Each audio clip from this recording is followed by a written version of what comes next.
లో చీలికలొచ్చాయా? ప్రధానమంత్రి నరేంద్ర మోడీ టీడీపీ అధినేత చంద్రబాబుకు మధ్య దూరం పెరుగుతోందా? 2019 ఎన్నికల్లో ఆంధ్రప్రదేశ్లో కమలం పార్టీ సొంతంగా పోటీ చేయనుందా? అందుకోసం ఇప్పటి నుంచే గ్రౌండ్ ప్రిపేర్ చేసుకుంటోందా? తాజా పరిణామాలు చూస్తుంటే అవుననే సమాధానం వినిపిస్తోంది. ప్రధానమంత్రి నరేంద్ర మోడీ వచ్చే ఎన్నికల్లో జగన్తో దోస్తీకి సిద్ధమవుతున్నారా? అందులో భాగంగానే చంద్రబాబును దూరం చేసుకుంటున్నారనే వాదనలు వినిపిస్తున్నాయి. ఇటీవల జగన్కు అడగ్గానే అపాయింట్మెంట్ ఇచ్చిన మోడీ అయితే చంద్రబాబుకు మాత్రం అపాయింట్మెంట్ ఇవ్వలేదు. దీనికి తోడు జగన్తో ఏకంగా గంటపాటు చర్చలు జరపడం అనుమానాలకు తావిస్తుంది.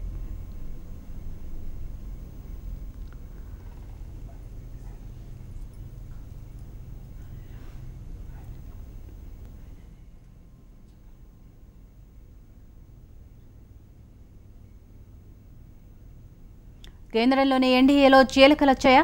ప్రధానమంత్రి నరేంద్ర మోడీ టీడీపీ అధినేత చంద్రబాబుకు మధ్య దూరం పెరుగుతోందా? 2019 ఎన్నికల్లో ఆంధ్రప్రదేశ్లో కమలం పార్టీ సొంతంగా పోటీ చేయనుందా? అందుకోసం ఇప్పటి నుంచే గ్రౌండ్ ప్రిపేర్ చేసుకుంటోందా? తాజా పరిణామాలు చూస్తుంటే అవుననే సమాధానం వినిపిస్తోంది.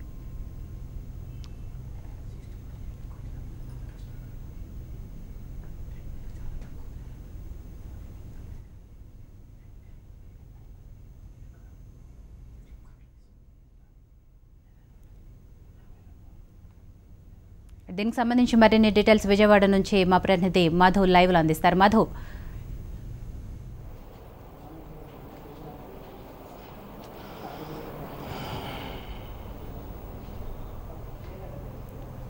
మధు, చంద్రబాబుకి ఆ అపాయింట్మెంట్ అడగకుండానే అడిగినా అంటే వెంటనే ఒప్పుకోకపోవటం, అలాగే జగన్కి మాత్రం వెంటనే ఒప్పుకోవటం, ఇవన్నీ చూస్తుంటే కమల దళంలో ఏం పరిణామాలు జరుగుతున్నాయి అంటే టీడీపీకి కమలం దూరం అవుతుంది అనుకోవచ్చా మెల్లగా?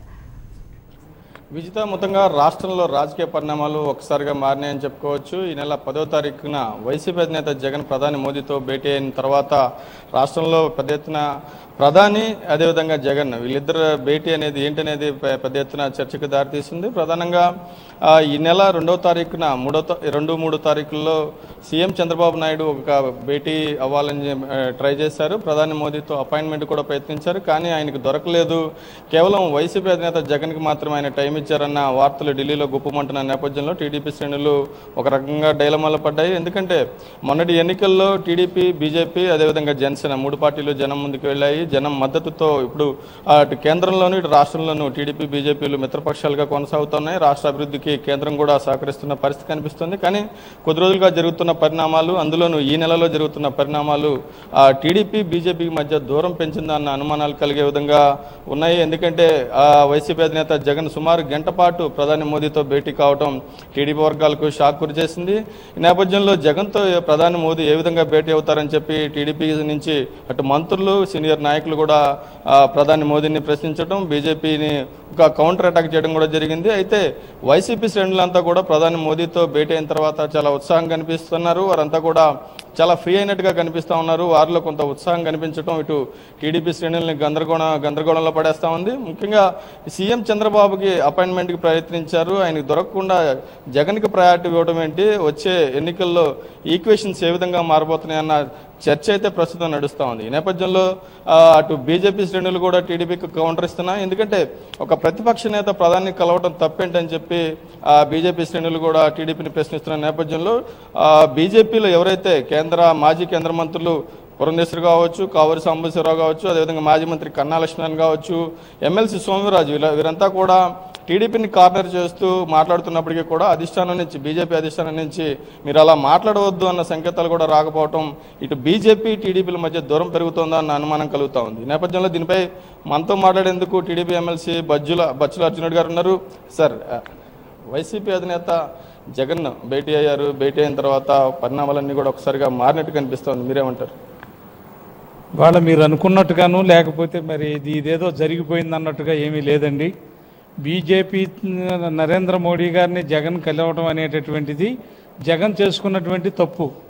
ఆయన ఎన్నికల్లో చెప్పినటువంటి మాట ఏమిటి, ఇవాళ ఆయన వెళ్ళి నరేంద్ర మోడీ గారిని కలవటం ఏంటి అనేటటువంటిది అది వ్యక్తిగత స్వార్థం తప్ప రాజకీయ ప్రయోజనం మాత్రం కానే కాదు.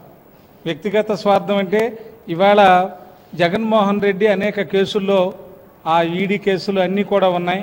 వీటి యొక్క దీన్ని తగ్గించడం కోసం అతను ప్రాధేయపడి వెళ్ళి ఇంటర్వ్యూ తీసుకుని నరేంద్ర మోడీ గారిని కలిశారు తప్ప దానివల్ల ఇవాళ మేమెందుకు ప్రశ్నిస్తున్నాం, తెలుగుదేశం ఎందుకు ప్రశ్నిస్తుందంటే ఇది రాజకీయంలో ప్రతిపక్ష నాయకుడు హోదా ఉంది కాబట్టి ప్రతిపక్షంలో ఉన్నప్పుడు గత ఎన్నికల్లో నువ్వు ఆంధ్ర రాష్ట్రంలో ఏం చెప్పావు, మైనార్టీసీలంతా కూడా బీజేపీకి దూరంగా మాకు ఓటేయమని అడిగావు.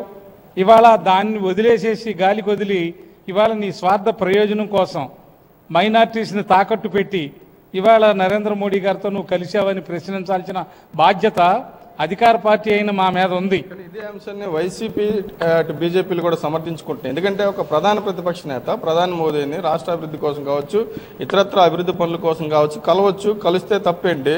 అదేవిధంగా మీరు కేసుల గురించి అంటున్నారు, కేసుల గురించే వాళ్ళిద్దరు కలిశారని మీకు ఏమైనా తెలుసా అని కూడా బీజేపీ మిమ్మల్ని సూటిగా ప్రశ్నిస్తున్న పరిస్థితి కనిపిస్తుంది. మీరు దీనికి ఏమని చెప్తారు? ఇవాళ జగన్మోహన్ రెడ్డి గారు నరేంద్ర మోడీ గారిని కలిసి ఆయన ఏమేమి మెమోరాండాలు సమర్పించాడనేది కొన్ని పత్రికల్లో వచ్చినాయి. ఆయన నరేంద్ర మోడీ గారిని కలిసిన రోజున బయటకు వచ్చి మాట్లాడినటువంటి విషయం వేరు, కానీ పత్రికల్లో వచ్చినటువంటి వ్యవహారాలు వేరు. అంటే ఈయన రెండు నాలుకల ధోరణి రెండు విధాలుగా మాట్లాడుతున్నాడనేటటువంటిది సుస్పష్టంగా అర్థమవుతుంది. కాబట్టి మేము దాన్ని ప్రశ్నించాల్సిన బాధ్యత మా మీద ఉంది. ఇవాళ ఏదో ఆయన వెళ్ళి నరేంద్ర మోడీ గారిని కలిసిపోతే మాలో భయం బయలుదేరాల్సినంత నెసిటీ ఏమీ లేదు ఈ ఆంధ్ర రాష్ట్రంలో. ఇవాళ వాళ్ళ ఎమ్మెల్యేలే ఆయన జగన్మోహన్ రెడ్డి నాయకత్వం మీద వాళ్ళకి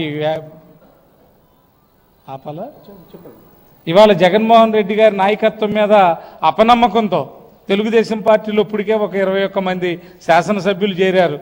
ఇంకా ఎంతమంది ఆయన వెనకాల ఉంటారో నమ్మకం లేదు. అలాంటి పరిస్థితిలో వైసీపీ ఉండగా వైసీపీని చూసి జడవాల్సిన అవసరం మాకు లేదు. మేం తెలియజేయాల్సిందల్లా ఒకటే ఉంది, జగన్మోహన్ రెడ్డి ఆర్థిక నేరస్తుడు. ఆయన ఆర్థిక నేరస్తుడిగా ఉన్నటువంటి వ్యక్తిని నరేంద్ర మోడీ గారిని కలిస్తే నష్టం నరేంద్ర మోడీ గారికి కానీ జగన్మోహన్ రెడ్డి కాదు. ఇది ఏ చిన్న పిల్లవాడిని అడిగినా చెబుతాడు. ఇవాళ బీజేపీ వాళ్ళు మాట్లాడినా వాళ్ళు సమర్థించుకోనివ్వండి, కానీ మేము అడగటం మాత్రం మా బాధ్యత. ఖచ్చితంగా అడుగుతాం. నరేంద్ర మోడీ గారిని కలిస్తే నరేంద్ర మోడీ గారి నాయకత్వం, నరేంద్ర మోడీ గారు భారతదేశాన్ని నీతివంతమైనటువంటి రాజకీయ నెరవేరుస్తాను, భారతదేశాన్ని నీతివంతంగా నిలుపుతాను అన్నటువంటి వ్యక్తి ఇలాంటి ఆర్థిక ఉగ్రవాదులతో ఎందుకు ఇంటర్వ్యూ ఇచ్చారు అని ప్రశ్నించడం మాదేం తప్పు కాదే. ఇదంతా చూస్తుంటే కొంత వైసీపీకి కూడా బీజేపీ ప్రయారిటీ ఇస్తుంది, కొత్త పొత్తుల కోసం, కొత్త స్నేహం కోసం బీజేపీ ఎదురు చూస్తుందని అనుకోవచ్చా జరుగుతున్న పరిణామాలు చూస్తుంటే? ఎందుకంటే బీజేపీ నేతలు మిమ్మల్ని కార్నర్ చేస్తూ ఉన్నారు. పోలవరం ప్రాజెక్టులో జరుగుతున్న వ్యయం ఎంత, అసలు ఎంత, దానికి లెక్కలు చూపించట్లేదు. కేంద్రం నుంచి వస్తున్న ఏవైతే నిధులు ఉన్నాయో వాటిని తమ ప్రభుత్వం చేస్తున్న దానిగా చెప్తుంది తప్ప కేంద్ర సాయంగా చెప్పట్లేదని బీజేపీ నేతలు విమర్శిస్తున్నారు. వాళ్ళని బీజేపీ అధిష్టానం కూడా ఏం తిట్టట్లేదు. జరుగుతున్న పరిణామాలు చూస్తే మీకు దూరంగా జరుగుతున్నట్లుగా బీజేపీ ఏమైనా కనిపిస్తుంది? ఇవి వాస్తవాలని మాట్లాడేటప్పుడు ఇవన్నీ కూడా అవాస్తవాలు అనేటటువంటిది అర్థమవుతుంది. ఇవాళ పోలవరం ప్రాజెక్టుకి ఖర్చు పెట్టేటటువంటి డబ్బులకి వాళ్ళ కమిటీ వచ్చింది, పరిశీలించింది, బాగా నడుస్తుందని చెప్పింది, బాగా స్పీడ్గా వర్కులు నడుస్తున్నాయని చెప్పింది. ఇదంతా నడుస్తూనే ఉంది. మేము కూడా పోలవరానికి పూర్తి నిధులు కేంద్ర ప్రభుత్వమే ఇస్తుందని ప్రచారం మేము చేస్తున్నాం, చేయట్లేదనేటటువంటిది కానే కాదు. ఇకపోతే దీంట్లో ఏంటంటే జగన్మోహన్ రెడ్డి గారు పాత్ర దీంట్లో ఎంతవరకు ఉంది అనేటటువంటిది మేము డౌట్ పడాల్సిన అవసరం మాకు లేనే లేదు అనేది ఇక్కడ స్పష్టంగా చెప్పదలుచుకున్నాం. ఓకే మధు,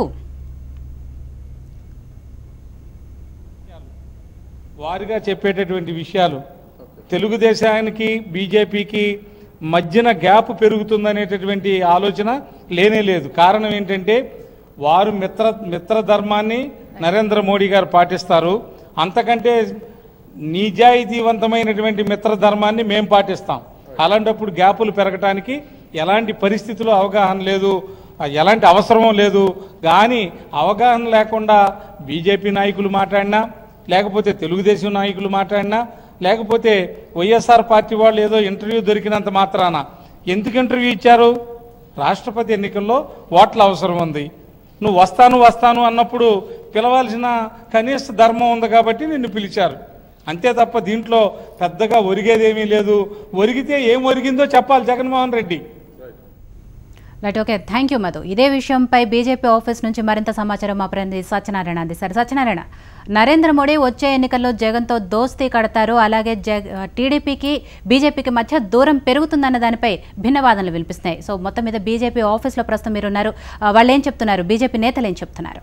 అంటే విజిత మొత్తంగా ఇప్పుడు ఇటీవల వాతావరణ పరిస్థితి మాత్రం తెలంగాణలో ఇటు ఆంధ్రప్రదేశ్లో కానీ గతంలో 2014 ఉన్న టీడీపీ బీజేపీ పొత్తు ఉండదనే సంకేతాలు మాత్రం తెలంగాణ రాష్ట్రంలో ఇప్పటికే బీజేపీ నాయకులు స్పష్టంగా మీడియా ముందు బహిరంగంగానే ప్రకటిస్తున్నారు. ఇటీవల మీడియా సమావేశంలో బీజేపీ తెలంగాణ రాష్ట్ర అధ్యక్షుడు లక్ష్మణ్ సైతం తాము వచ్చే ఎన్నికల్లో ఒంటరిగానే పోటీ చేస్తాం, 2019 ఎన్నికల్లో దేశవ్యాప్తంగా బీజేపీని అధికారంలో తేవడమే లక్ష్యంగా తమ పార్టీ పనిచేస్తుంది, జాతీయ పార్టీ కూడా తమకు ఇప్పటికే గ్రీన్ సిగ్నల్ ఇచ్చినట్టుగా రాష్ట్ర నాయకులు కూడా చెబుతున్నారు.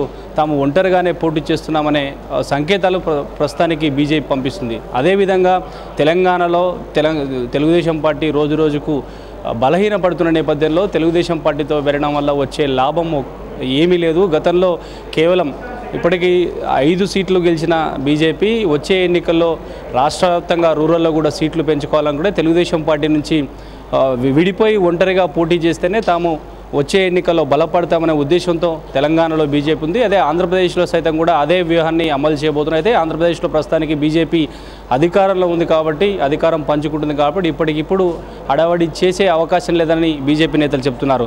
అదే అనుకూలంగా కూడా ఇటీవల తెలంగాణలో బలపడడానికి రాష్ట్ర వ్యాప్తంగా అన్ని నియోజకవర్గాల్లో అభ్యర్థులను పార్టీకి అందుబాటులో సరైన నాయకులు లేకపోవడంతో ఇతర పార్టీల నాయకులను ఆకర్షించి పార్టీలోని తీసుకోవడానికి 2 ఏళ్ల ముందుగానే ఆపరేషన్ ఆకర్షణను తెలంగాణ బీజేపీ ప్రారంభించవచ్చు. దీన్ని బలపరుస్తూ తెలంగాణ కాంగ్రెస్ పార్టీ సైతం తమ నాయకుల వెంట బీజేపీ నాయకులు తిరుగుతున్నారు. బీహార్కు చెందిన బీజేపీ ఎంపీ కాంగ్రెస్ నాయకులను బీజేపీ తీసుకురావడంలో ఒక ఆపరేషన్ ప్రారంభించారు.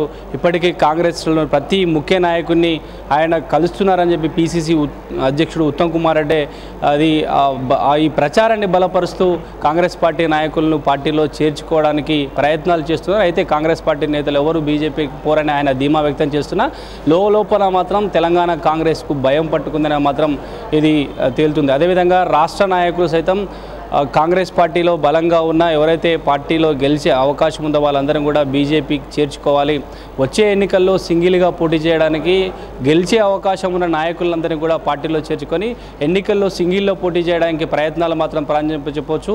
బీజేపీ జాతీయ అధ్యక్షుడు అమిత్ షా పర్యటన నేపథ్యంలో ఇది బీజేపీ ఆపరేషన్ ఆకర్షణను విస్తృతంగా చేస్తుందని చెప్పవచ్చు. వచ్చే ఎన్నికల్లో ఎట్టి పరిస్థితుల్లో సింగిల్గానే పోటీ చేస్తాం, ఎవరితో పొత్తులుండేవనే సంకేతాన్ని ముందస్తుగా ఇవ్వడం వల్ల రాష్ట్రంలో ఉన్న కార్యకర్తలకు కూడా తాము సింగిల్గా పోటీ చేస్తామనే అభిప్రాయాన్ని ముందే 2 ఏళ్ల ముందుగానే తెలియజేస్తున్నట్టు చెప్పవచ్చు. Vijitha, thank you Satyanarayana.